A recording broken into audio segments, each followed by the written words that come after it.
Bonjour, bien-aimés, vous qui êtes partout au monde, vous qui nous suivez partout au monde, vous êtes de loin ou de près, nous vous disons bonjour.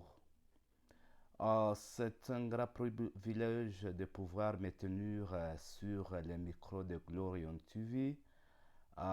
Comme Dieu m'a fait cette occasion de pouvoir me tenir aujourd'hui dans cette journée dominicale. Dieu m'a mandaté aujourd'hui de pouvoir venir sur ces micros de Glorion TV pour vous mettre au courant de l'actualité divine. Sans beaucoup tarder, je voudrais un peu passer une petite prière pour ce petit moment que nous allons partager cette parole de Dieu. L'Éternel Tout-Puissant, l'Éternel Miséricordieux, Père Céleste, j'ai dit merci pour cette unième occasion, l'Éternel Dieu, que tu m'as encore fait de pouvoir me tenir devant les micros de Glorion TV, une télévision, l'Éternel Dieu, que tu nous as alignés à pouvoir transmettre les messages bibliques des temps de la fin. Nous disons merci pour les téléspectateurs qui sont partout au monde, en Amérique, en Europe et en Afrique, partout au monde.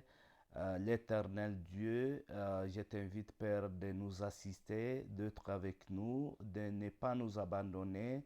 Du jour les jours, l'Éternel Dieu, inspire-nous de ce qui est nécessaire, de ce qui est louable pour toi, Seigneur, pour que nous puissions aller tout droit, l'Éternel Dieu, à ta volonté. C'est pour cela, l'Éternel Dieu, je prie pour cela qui viendront entendre, écouter et voir cette émission.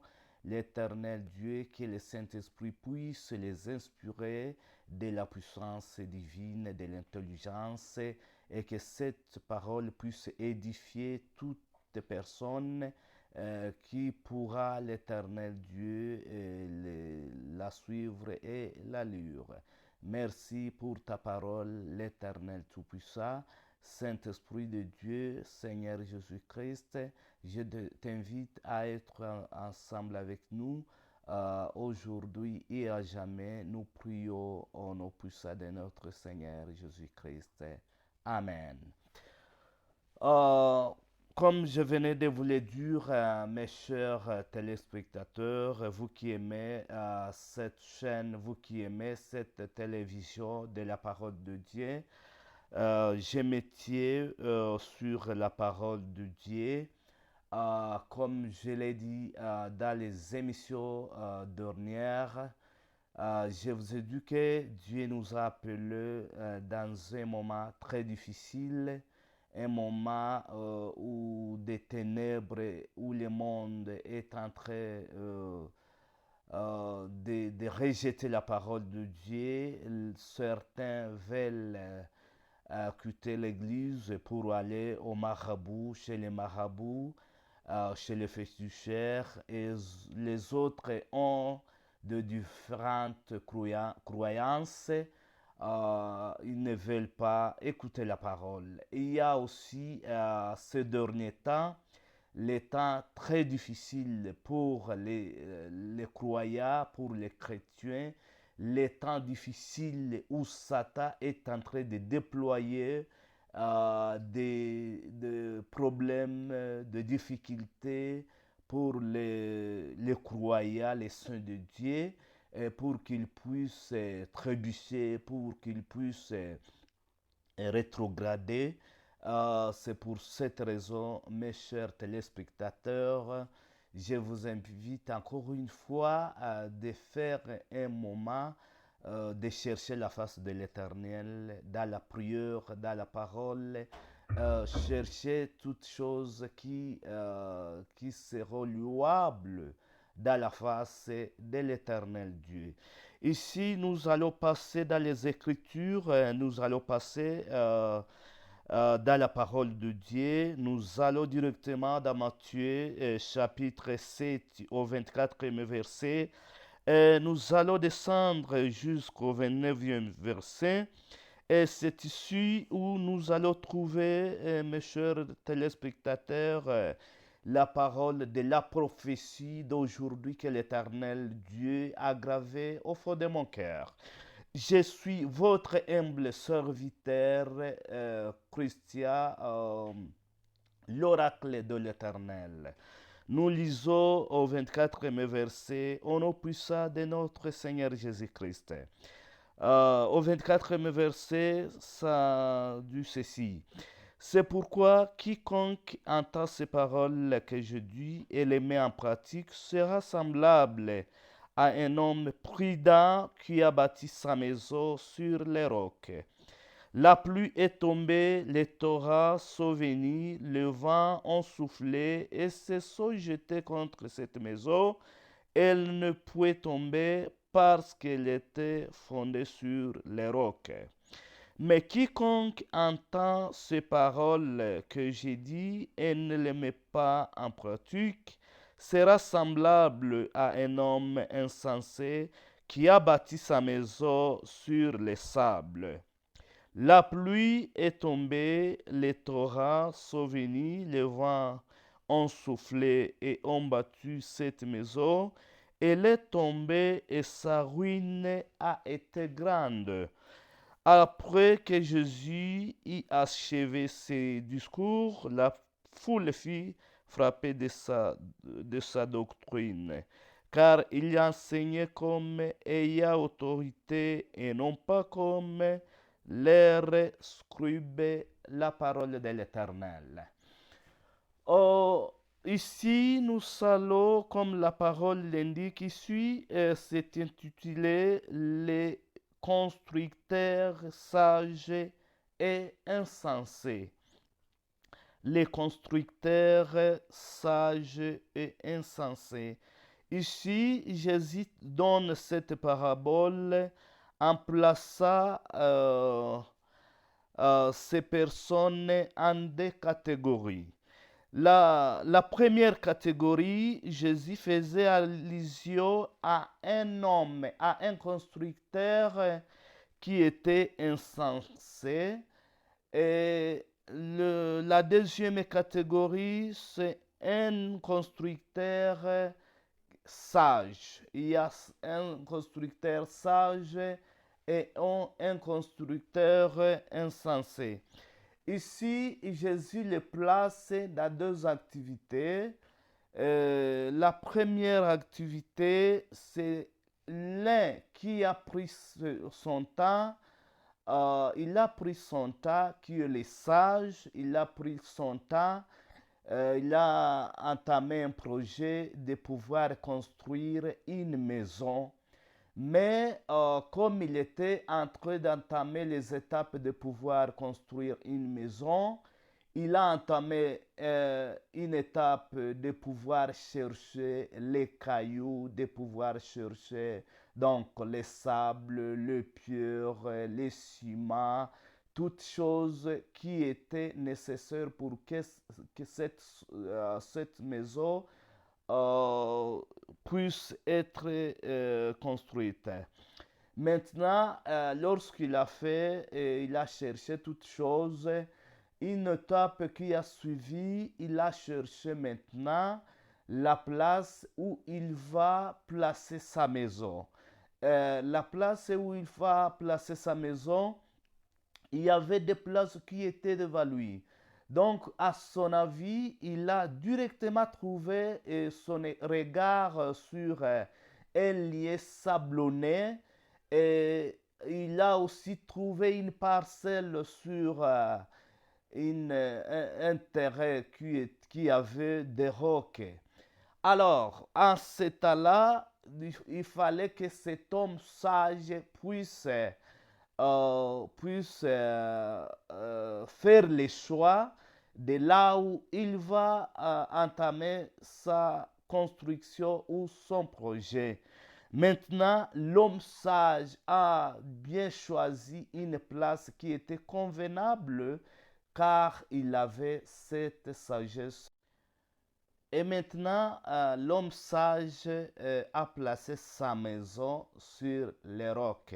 Donc, il a bien désigné que s'il construisait sur les rocs, sa maison aura une durée. Alors, maintenant, Jésus fait allusion à ces deux personnes. Une autre personne est venue aussi dans ce même projet. Il a aussi cherché où placer sa maison. Il a entamé les premières étapes comme la première personne a aussi entamé ces étapes.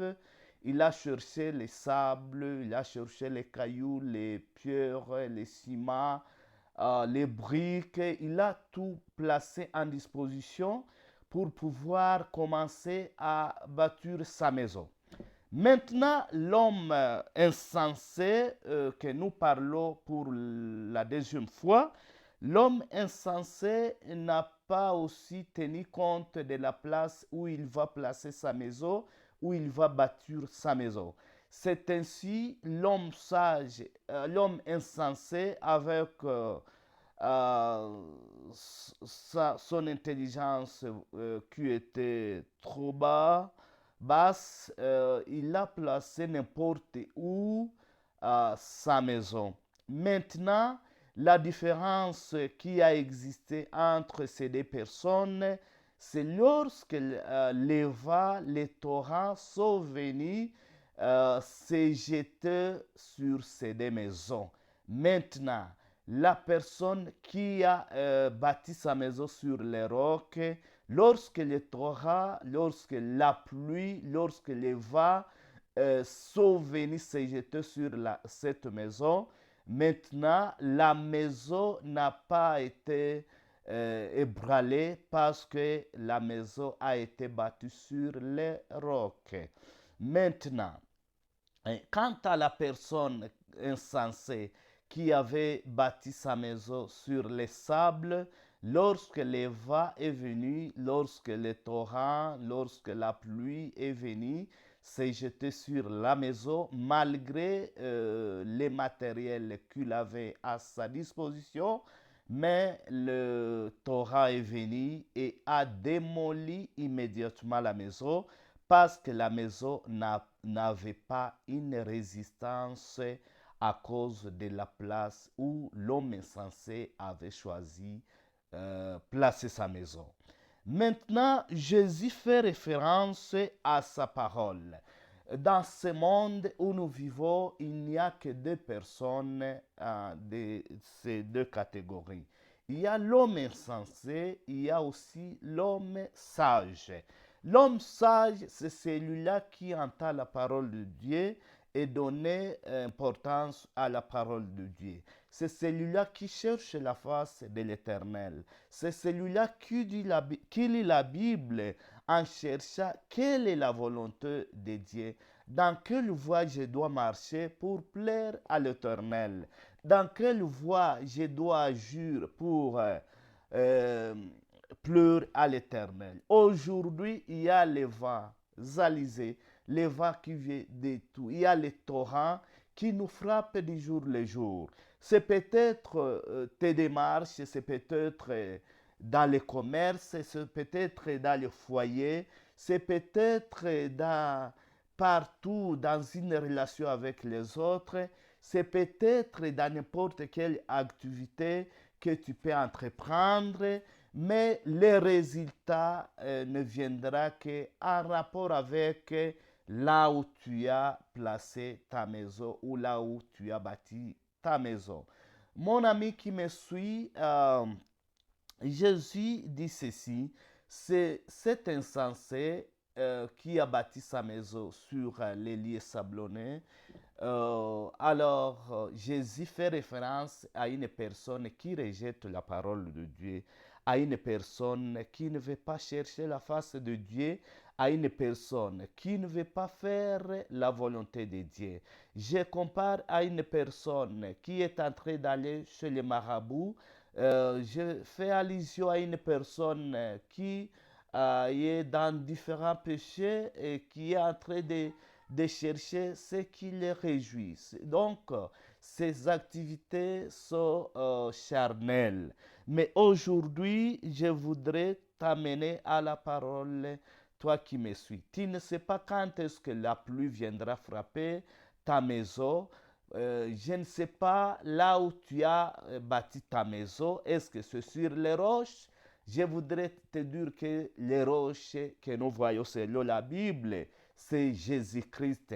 C'est sur la parole de Jésus, c'est sur la parole de Dieu, c'est dans la voie de chercher la face de Dieu. C'est dans la voie de quitter les choses du ténèbre, les choses de ce monde, car le monde va finir avec ses désirs. C'est ainsi, mon amitié a encore l'état de pouvoir retourner ton projet pour bâtir sur le vrai roc qui est Jésus-Christ. Ta foi ne serait orientée autre part qu'à part dans la parole de Dieu. Oh, je ne sais pas où est ta croyance. Je ne sais pas où est-ce que tu as placé ta croyance. Il y a le monde est en train de finir. Le monde du Sila, comme Jésus est dans le chemin, il est dans le retour. Et je voudrais vous dire que malgré les gens sont dans différentes choses, comme les gens sont en train de vouloir rejeter la parole de Dieu, il y a ceux-là qui voient les serviteurs de Dieu comme les gens qui n'ont pas d'intelligence. Alors, je crois que la raison reviendra au tas. Donc, l'État seul va juger. Alors, aujourd'hui, malgré tout cela, malgré les secousses, malgré le vent, je voudrais te dire, mon ami qui me suit, viens bâtir sur Jésus. Viens chercher la face de Jésus.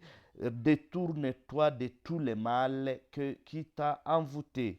Détourne de toutes mauvaises choses, de toutes choses, de tout acte pourri qui est en train de t'envoûter dans ce monde. Mon ami, le monde est en train de nous mentir. Les péchés, même si tu faisais quoi, même si on te donnait l'autorisation de faire n'importe quoi, de faire la débauche, de boire de l'alcool, d'aller dans le marabout, faire le fétiche, faire n'importe quel mal. Je voudrais te dire que non, le monde te récompensera. Et le monde, comme il te récompensera, tu regretteras à la fin, tu regretteras ta vie que tu as égarée pour t'éloigner de la face de Dieu. Alors, aujourd'hui, Jésus dit, l'homme insensé a choisi une parcelle qui ne convenait pas, mais l'homme juste, l'homme sage a bâti sa maison sur les roches. Mon ami, mon frère, mon bien-aimé, c'est la parole de Dieu qui te revient aujourd'hui. Je ne sais pas où est-ce que tu as orienté ta foi. Je ne sais pas, aujourd'hui, il y a bon nombre de prédicateurs qui sont en train de prêcher les miracles.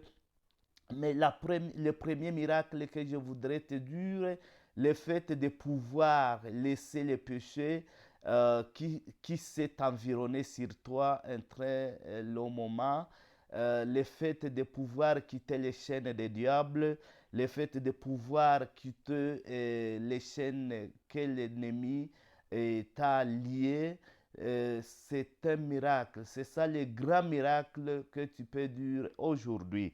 Le miracle, c'est de quitter ton lieu pour venir choisir Jésus comme roi et sauveur de ta vie. Tu as encore l'état, mon bien-aimé, tu as encore l'état de pouvoir regagner la véritable place, de pouvoir bâtir sur les lieux qui ne pourra pas te causer la honte. Aujourd'hui, je voudrais aller avec toi dans cette parole Tu sais que la pluie est comparable à des tentations, à des problèmes. Ça peut être peut-être la pauvreté, ça peut être peut-être les querelles, la maladie, tout- tous les problèmes que tu es en train de subir et toutes les activités qui sont en train de te mettre sur la boue. Euh, qui veut t'amener au bout de ta vie. Et tout ça, ce sont les tempêtes, les vagues que le diable est en train de jeter sur toi. Peut-être que tu n'as pas trouvé le chemin, tu as tout essayé, tu as dit tes problèmes à n'importe qui, mais tu n'as pas trouvé la solution. Mon ami, mon frère, il y a l'état qui nous arrive. Lorsque tu trouves, tu te sens délaissé, tu te sens ne pas écouté par n'importe qui, et tu vas dire même aux gens qui sont puissants, qui peuvent faire une chose pour toi, qui peuvent résoudre ton problème, mais ils entendent sans rien faire. Mais aujourd'hui, je t'oriente, viens vers Jésus. C'est lui seul qui a dit, venez à moi, vous qui peinez, vous qui avez des lourds fardeaux, je vais vous donner le repos. C'est Jésus lui-même qui peut te donner le repos. Tu peux te retrouver dans le lit, dans les hôpitaux, peut-être à la maison, peut-être tu as des problèmes qui te tourmentent, tu n'as pas la solution, tu ne sais pas où trouver la solution. Peut-être que tu as vécu ces problèmes il y a très longtemps, mais tu as cherché, tu as fait le nécessaire, rien ne va. Mais aujourd'hui, Jésus t'appelle, viens à moi, c'est moi qui te donnera le repos. La parole de Dieu est juste, la parole de Dieu, c'est le miracle, la parole de Dieu va s'accomplir. Shalom, shalom, shalom. Merci beaucoup, que Dieu vous bénisse. Tu peux faire ton choix aujourd'hui, tu peux revenir à la parole de Dieu. Croyez Jésus, il ne te causera pas honte. Croyez